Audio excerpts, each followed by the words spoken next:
Hello నమస్తే అండి. పాలకూరతో రొట్టి చేస్తున్నానండి. బాగా కడిగి పెట్టుకున్నానండి పాలకూరకు. మా టెర్రస్ గార్డెన్లో కాసిన పాలకూర అండి ఇది.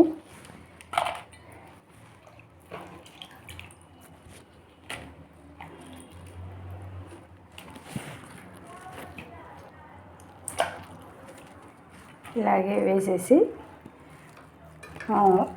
వెల్లుల్లి పచ్చిమిర్చి అండి, అవి కూడా ఇందులోనే వేసుకొని వేడి నీరు వేయాలండి. కాసేపు ఉంచాలన్నమాట, చల్లబడేంత వరకు.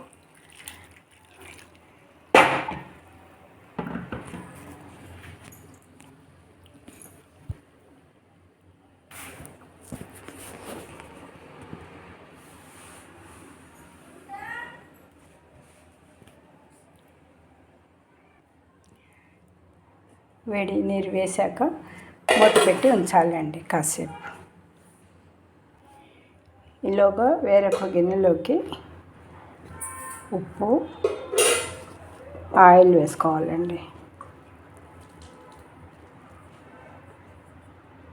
ఒక స్పూన్ ఆయిల్ అన్నమాట. ఒక కప్ గోధుమ పిండి అండి.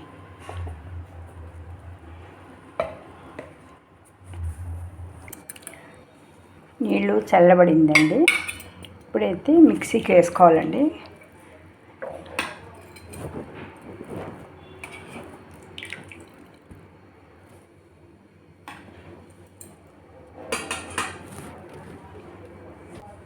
ఇంకా మిక్సీ పట్టాలండి, బాగా మెత్తగా చేసుకోవాలన్నమాట. బాగా మిక్సీలో మెత్తగా నూరుకున్నానండి. ఇప్పుడు ఈ పిండిలో వేసాలన్నమాట. వేసి ఈ పిండి మొత్తం కలపాలి. దీంట్లో ఒక స్పూను జీలకర్ర వేసుకోవాలండి.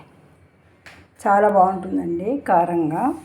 దీనికి పెరుగు చట్నీ చాలా బాగుంటుంది తినడానికి చపాతీలోకి. ఇలా చపాతీ పిండిలా కలుపుకోవాలండి.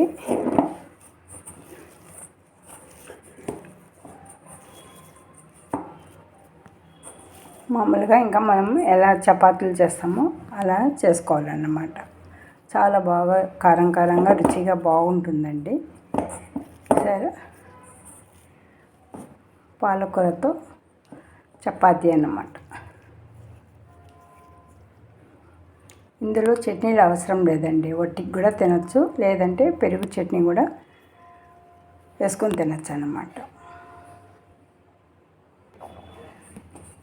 కలిపిన తర్వాత ఒక 5-10 నిమిషాలు ఉంచాలన్నమాట మూత పెట్టి.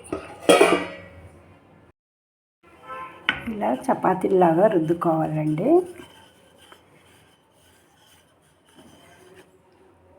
బాగా పల్చగా రుద్దుకోవాలన్నమాట.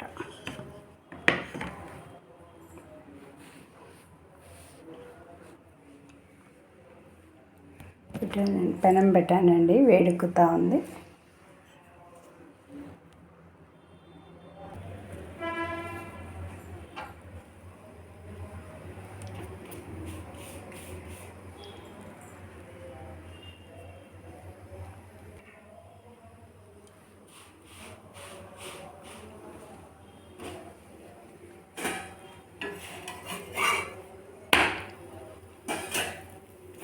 బాగా కాగాలండి.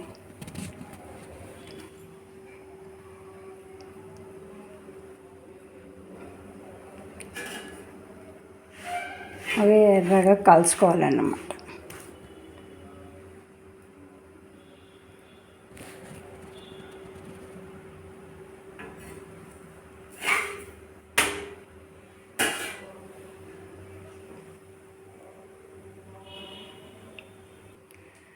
రెండు వైపులా బాగా కాలాలండి చపాతీ.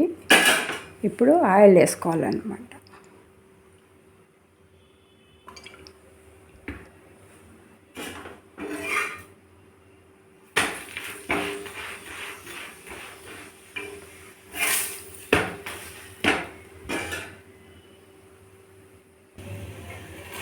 రెండు వైపులా బాగా కాలిందండి. ఇక తీసేస్తున్నాను అన్నమాట.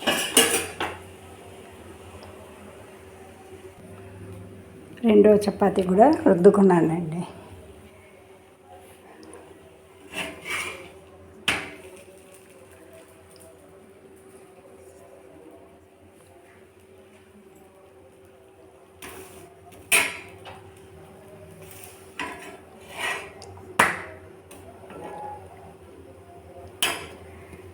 పాలకూరలో పోషకాలు బాగున్నాయి కాబట్టి అది వాటితోటే పిండి కలుపుకున్నామంటే నీరు వేయకుండా బాగుంటుంది. అన్ని విటమిన్స్ ఉంటాయి మనకు.